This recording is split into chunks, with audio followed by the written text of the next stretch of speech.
Holden 253 with a 286 cam, heaps of headwork.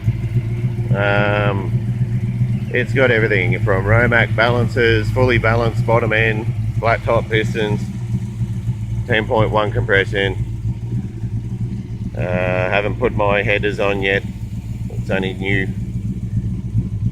We have like a electric fuel system, Holly blue fuel pump with bypass regulator, catch can setup.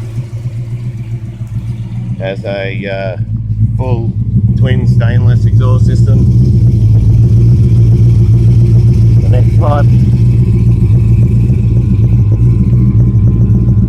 handmade mufflers,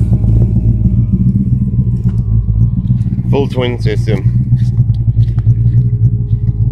Exiting out to a couple of dumpies.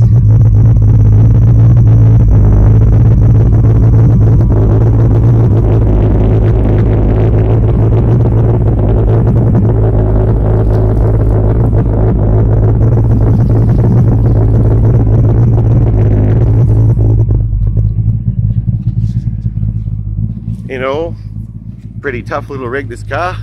I'm loving how it's coming along. See it on the street soon.